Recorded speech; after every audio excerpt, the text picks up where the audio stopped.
There's definitely a lot of concerns out there, and I hear also this, are they knowledgeable or are they not knowledgeable? So as an industry, how do we deal with that? So maybe we could start on this side. Neil, how do you think as an industry we deal with that?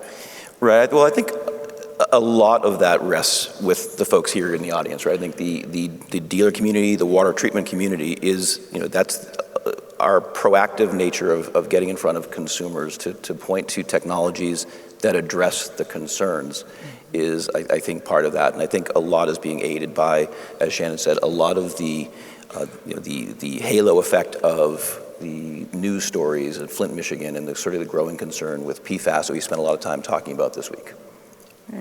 Doug. So we're the professionals, right? In the water business, we're the professionals, and we're supposed to know. As professionals, you have the answers. And if we don't know, how can we be professional? As I was here on Monday for the PFAS symposium, and it took our understanding from here to here. We may not be where we need it. There's a lot of aloofness around PFAS, right? We don't know a lot. There's a lot we don't know. But it's the continuing to build awareness as leaders, but then going back home and telling everybody, teaching everyone in our organizations, here's what it is. Here's what we're dealing with. Here's the knowns, the unknowns, and just simply educating ourselves, because when the consumer calls us, the dealer, they expect us to have the answers. And they're going to ask our installer, who's installing a system, they're going to ask them questions that they ask the salesperson. So everyone needs to be educated around the issues, and the latest, and I'm going to call it the latest and greatest issue that we don't know a lot about is PFAS. And so as professionals, we must know. So plug in for WQA, bring your people, teach them. Thanks. Shannon. I think in dealing with individual users, the end users, and dealing with retail, some of the big box, I'm one of those individuals that goes on a Saturday and sits in the water filtration line and just listens to people agonize over a decision. I think that there's so much information that is out there, but people are just trying to get the right answer to do the right thing for their family. The one piece that I want to make sure we bring to the table here is that as we do this, as we go through and we educate the consumers, the homeowners, is the ethics of doing that across the country, because we are really one body. And stories that get out from Florida make its way over to California. And we need to make sure that as a unity of WQA and us, the water industry, that we drive education ethically, and that we have one voice, so that we're all driving that same message out on what is available and what our products can and can't do. I couldn't agree more, Shannon. That's exactly how we look at it in our business, and what we talk to our people about and talk to our dealers about is, if we're going to be in this business, we have to do it right, and the ethics is tantamount to that. And I think that people are hungry for the information. One of the statistics, I know this is a little off, but one of the stats is the number of folks that don't have filtration because they're in a rental. And I think that's going to change significantly over time, as you've got more and more people that can't afford a home, so they're renting long term. And because of their renting long term, they're looking for water filtration.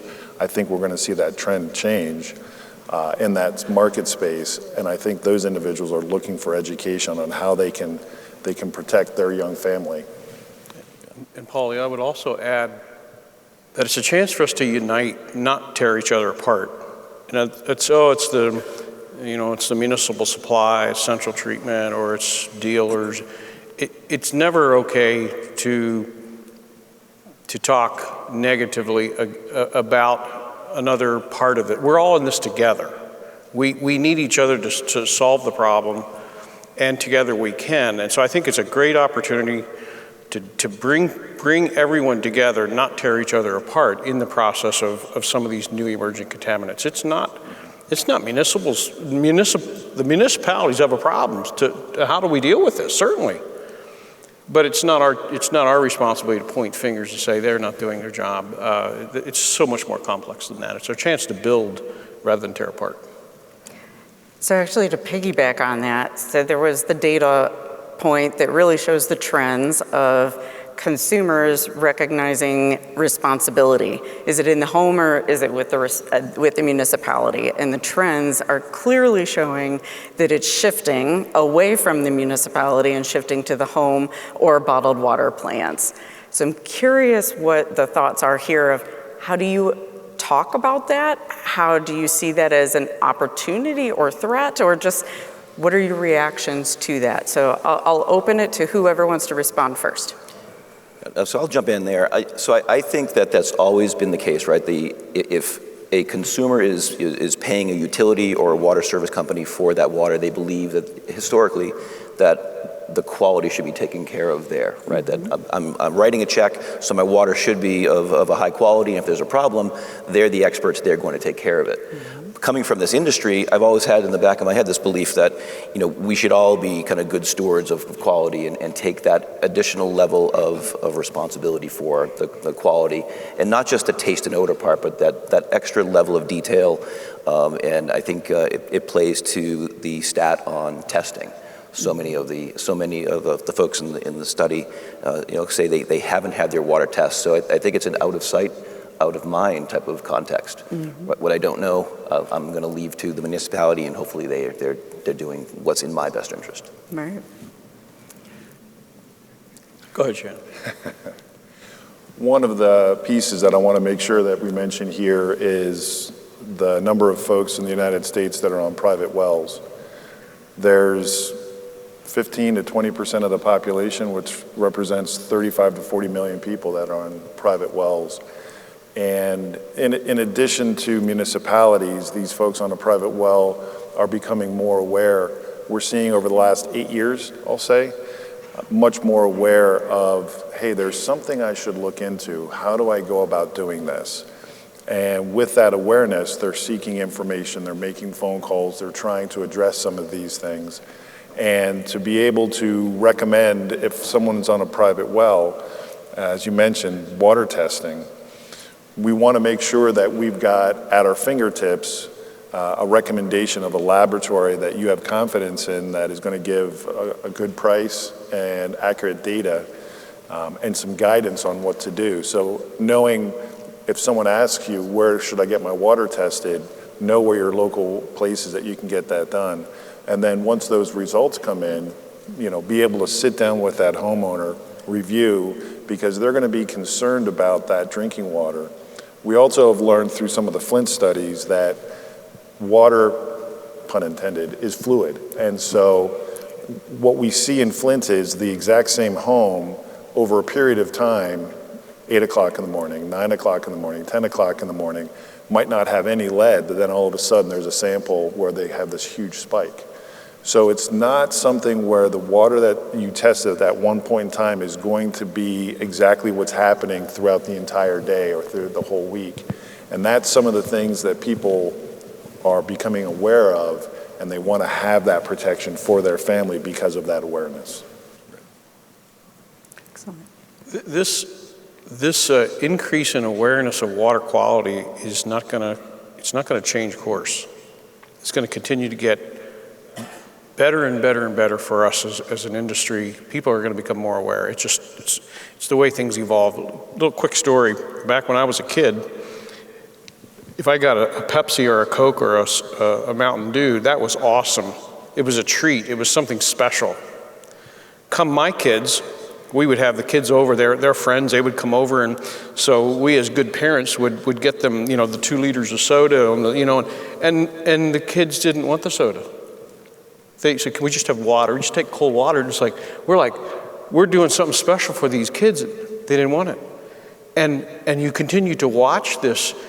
It's evolving toward now not just water, it's good water, or water that is more highly refined, and it gives us better coffees and teas and drinks. This is not going away. It's an education that's happening, and we can all look around and say, or I remember the day I didn't know what an RO was. I just didn't know. And so the consumers, the public in general, is becoming more and more aware. And so it's going to get easier, but now we need to be the professionals and completely understand it. So being here and getting the technicals of all the contaminants, understanding it, and then doing it, presenting it ethically, we come out winners. Great. I'm going to ask one more question of the panel, and then we're going to open up to questions from the audience. So get your questions ready, and we'll have a roving mic. So raise your hand when we're ready, and we'll bring a mic to you. So the question I have is, we're able to drill down into this data, so we can look into it as demographics and really get a good look at certain aspects. And so one of the things we were able to drill down into is those that own water treatment and what are some of the demographics that it fall under. And we found that it's mostly college educated and affluent are those that own water treatment. And I'm curious what the reactions to that are. Are there changes to marketing, changes to sales tactics? Just curious what the reactions of the group here are. Maybe if we want to start over at Shannon. Sure, and one of the other pieces in light with that as well is that there's an overwhelming majority that think that the federal infrastructure spending should include water treatment solutions. Mm-hmm. So I bring that piece up because I think everyone has probably heard about the Healthy H2O Act that the WQA and the industry is working on. I believe that to be a big piece of what our future is and the shift of us providing water so that it tastes better to us providing products to provide health and safety, final barrier type applications. So working with myself personally in the state of California, up in Sacramento, driving that home so that we get support with that Healthy H2O Act, which will help provide funding for specifically these low economic areas where a lot of times they really need to have that. In the state of California, they have a SAFER program where the state is appropriating money every year specifically for low-income housing and areas that just don't have very good water quality. So there's more and more of that federal funding, and I think we need to make sure that we're supporting that Healthy H2O Act so that that money becomes available. Very similar to a solar type program or hot water research pump type programs where there's money available for the homeowner to do these installations.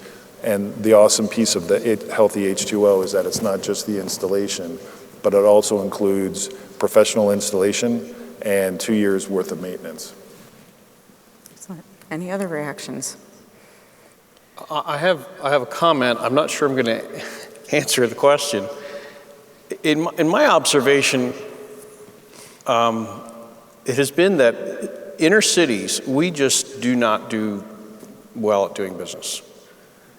And so we know there's some income disparities there, and I say, is it that, or is it home ownership? And we know in our world, people that are owning homes are the ones that are saying, I'm going to step up and take more responsibility for my water.